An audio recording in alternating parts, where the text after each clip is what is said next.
Hello, আসসালামু আলাইকুম। আজকে ডিটারমিনারের একটা চমৎকার রুল দেখব, ওয়ান অফ দ্য এবং সাম অফ দ্য ব্যবহার। চলেন শুরু করি। আমরা এখন ওয়ান অফ দ্য এবং সাম অফ দ্য স্ট্রাকচারটা দেখব। ওয়ান অফ দ্য এবং সাম অফ দ্য সাধারণত সেন্টেন্সের শুরুতে বসে, তবে সেন্টেন্সের মাঝেও বসতে পারে। ওয়ান অফ দ্য এবং সাম অফ দ্য যদি সেন্টেন্সের শুরুতে বসে, তবে তাদের স্ট্রাকচারটা এমন হবে: one of the plus subject plus verb plus object বা কমপ্লিমেন্ট প্লাস এক্সটেনশন। এক্ষেত্রে একটা বিষয় আমাদের খেয়াল রাখতে হবে, ওয়ান অফ দ্য যদি কোনো সেন্টেন্সে থাকে, তবে সাবজেক্টটা অবশ্যই প্লুরাল কাউন্টেবল নাউন হবে এবং ভার্বটা হতে হবে সিঙ্গুলার নাম্বার। খুব গুরুত্বপূর্ণ, আবার বলছি, সাবজেক্টটা হবে প্লুরাল কাউন্টেবল নাউন এবং ভার্বটা হবে singular number. Some of the যদি কোনো সেন্টেন্সে থাকে, তবে তাদের স্ট্রাকচারটা এমন হবে: some of the plus subject plus verb plus object বা কমপ্লিমেন্ট প্লাস এক্সটেনশন। এক্ষেত্রে আমাদের যে বিষয়টা খেয়াল রাখতে হবে যে, সাম অফ দ্য যদি কোনো সেন্টেন্সে থাকে, তবে সাবজেক্টটা প্লুরাল কাউন্টেবল নাউন অথবা প্লুরাল নন কাউন্টেবল নাউন উভয়ই হতে পারে, বাট ভার্বটা অবশ্যই হতে হবে প্লুরাল নাম্বার। ভার্বটা অবশ্যই হবে প্লুরাল নাম্বার। তাহলে আমরা একটা বিষয় খেয়াল করব যে, ওয়ান অফ দা থাকলে সাবজেক্ট হবে প্লুরাল কাউন্টেবল নাউন এবং ভার্ব হবে সিঙ্গুলার, আর সাম অফ দা যদি থাকে, সাবজেক্ট হবে প্লুরাল কাউন্টেবল নাউন অথবা প্লুরাল আনকাউন্টেবল নাউন উভয়ই, আর ভার্বটা হবে অবশ্যই প্লুরাল। আমরা কিছু এক্সারসাইজের মাধ্যমে এটা আরো ক্লিয়ার হতে পারবো। আমরা কিছু এক্সাম্পল দেখব, যে এক্সাম্পলের মাধ্যমে ওয়ান অফ দা এবং সাম অফ দার ব্যবহারগুলো ধরতে পারবো ইনশাল্লাহ। চলেন আমরা দেখি। প্রথম যে এক্সাম্পলটা আছে আমাদের, এখানে বলা হয়েছে one of my friend are in the hospital. এখানে একটা জিনিস খেয়াল করবেন, আমরা জানি ওয়ান অফ এর পরে যে সাবজেক্টটা থাকে সেটা হয় প্লুরাল, ঠিক আছে? কিন্তু এখানে আছে ফ্রেন্ড, ফ্রেন্ডের পরে হবে এস, তার মানে ফ্রেন্ডস। আর আমরা এটাও জানি ভার্ব হয় সিঙ্গুলার, কাজে আর হবে না, এটা হয়ে যাবে ইস।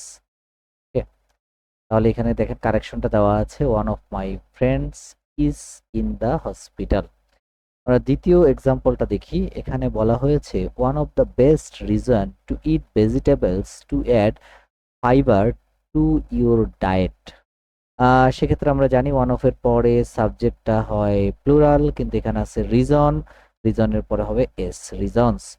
টু ইট ভেজিটেবল, টু ইট হচ্ছে ইনফিনিটিভ, টু ইট হচ্ছে ইনফিনিটিভ, আর এখানে এটা সাবজেক্ট নয়।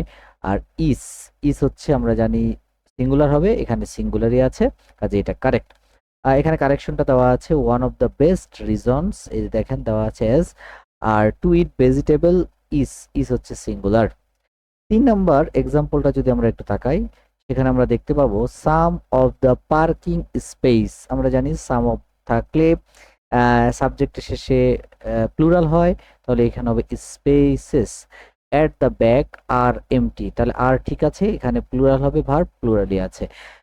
এখানে কারেকশনটা দেওয়া আছে, দেখেন দেওয়া আছে some of the parking spaces at the back are empty. আমরা ৪ নাম্বার এক্সাম্পলটা দেখব। ৪ নাম্বার এক্সাম্পলে বলা হচ্ছে you should save some of the monies. আমরা জানি যে ভার্বটা হবে প্লুরাল, ভার্বটা হবে প্লুরাল, যেহেতু এখানে সেভ অ্যাজ বাই এস নাই, আর মডালের পরে আমরা ভার্বের শেষে অ্যাজ বাই এস হয় না, কাজে এখানে সেভই হবে। আর সাম অফ দ্য মানিস সাবজেক্টটা হবে প্লুরাল, আর এখানে আনকাউন্টেবল কাউন্টেবল দুইটাই বসতে পারে, মানে হচ্ছে আনকাউন্টেবল নাউন, আর আনকাউন্টেবল নাউনের শেষে কখনো এস বাই এস হয় না, কাজেই এখানে মানি শেষে এস বাই এস হবে না। আর এই প্রশ্নের উত্তর হচ্ছে you should save some of the money, অর্থাৎ কারেকশন দেওয়া আছে। আমরা এখন যেটা দেখবো সেটা হচ্ছে বিগত কিছু প্রশ্ন এসেছিল ওয়ান অফ দ্য এবং সাম অফ দ্যার ক্ষেত্রে, তার কিছু কাজ আমরা দেখব আপনাদের জন্য।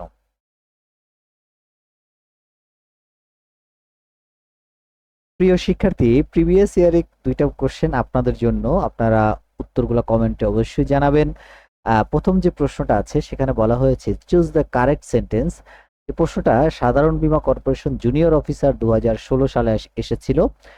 Option number A, option number A তে বলা হয়েছে one of the boys is meeting me today. Option number B, one of the boy is meeting me today. Option number C, one of the boys are meeting me today, and option number D, one of the boys is meeting me today. কোনটা হবে কমেন্টে জানাবেন। আর 2 number যে কোশ্চেনটা এখানে বলা হয়েছে যে blank I work with are not very friendly. Option number A বলা হয়েছে some of the people, option number B some people, option number C some peoples, and option number D many peoples. কোনটা correct উত্তর দুইটার কমেন্টে জানাবেন।